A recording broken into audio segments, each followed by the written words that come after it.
Okay, we're going on to part three, the second law of thermodynamics. Let me dismiss my image.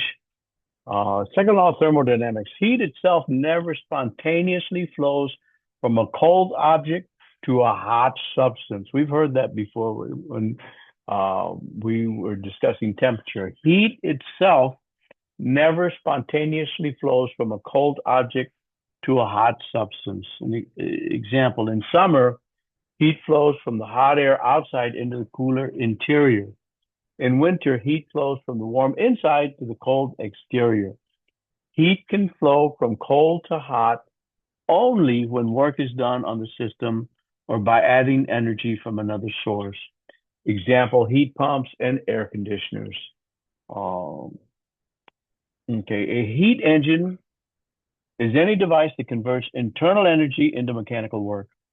The basic idea behind a heat engine is that mechanical work can be obtained only when heat flows from a higher temperature to a lower temperature.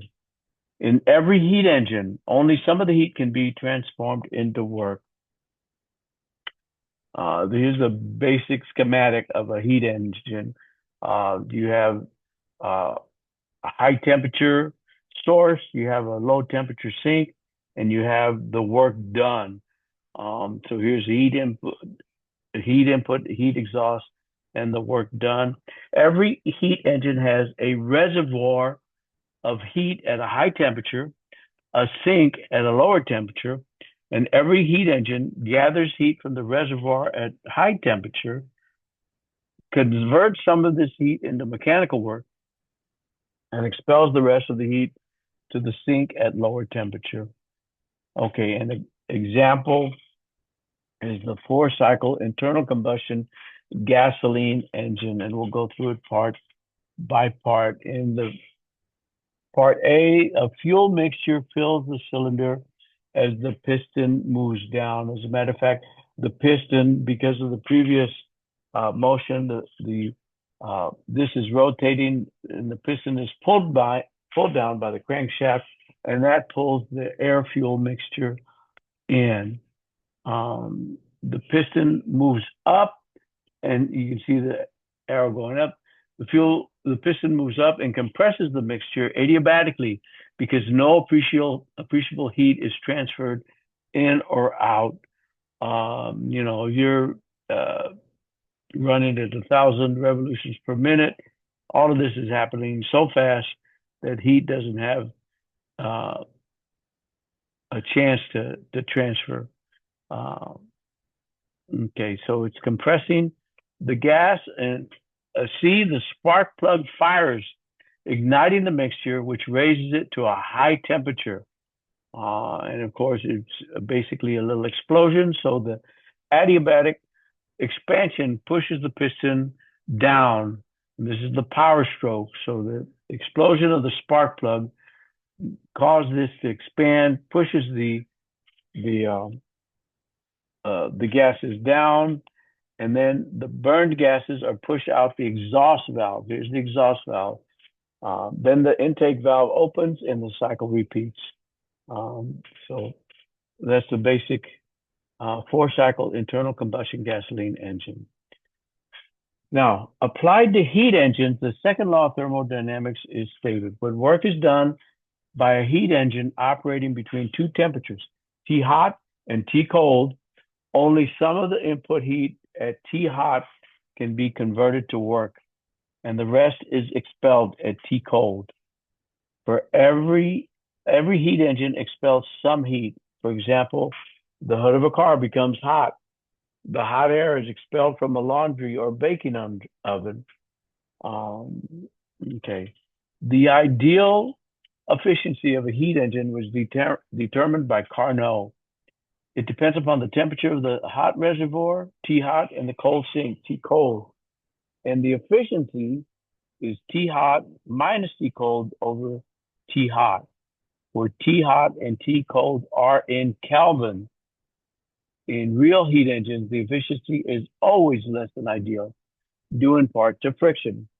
So if we look at this ideal efficiency equation, you'll see that if you separate uh, the fraction, you can get T hot over T hot minus T cold over T hot. So it basically becomes 1 minus T cold over T hot.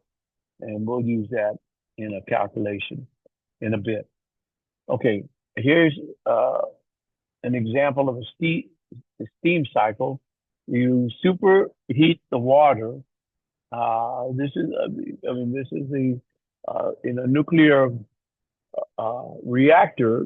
You're not getting direct energy from the nuclear reactor itself. The nuclear uh, activity is warming uh, some water to produce steam.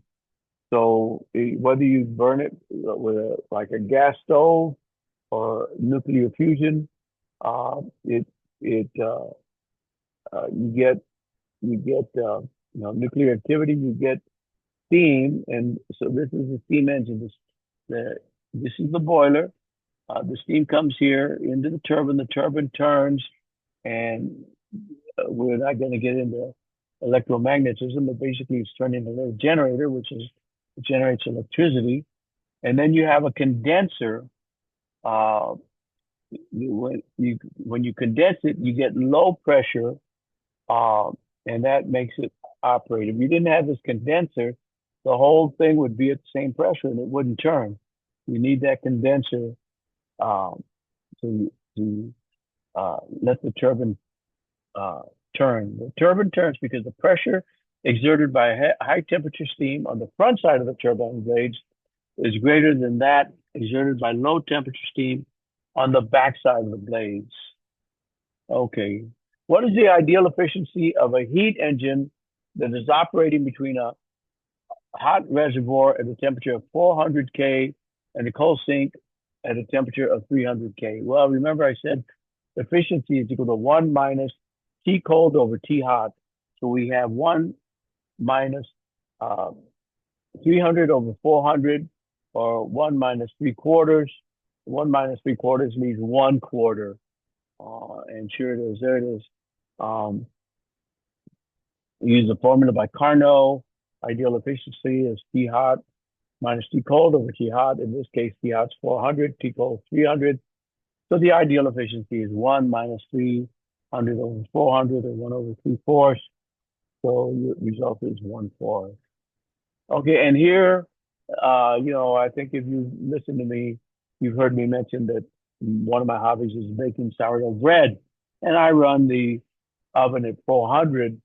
So at 400, that's uh, uh, 673 Kelvin. Um, so at if you're cold, I'm just picking this as I'm not saying my oven is a heat engine. I'm just saying it. I just picked a temperature. So if we had a heat engine operating at 673, if the cold were at 673, we'd get zero efficiency. You'd be at zero. As we lower T cold, you can see that the efficiency increases all the way to an ideal 100% efficient if we could get to 0 degrees Kelvin, absolute zero. That's not going to happen. So we're never going to get 100% efficiency.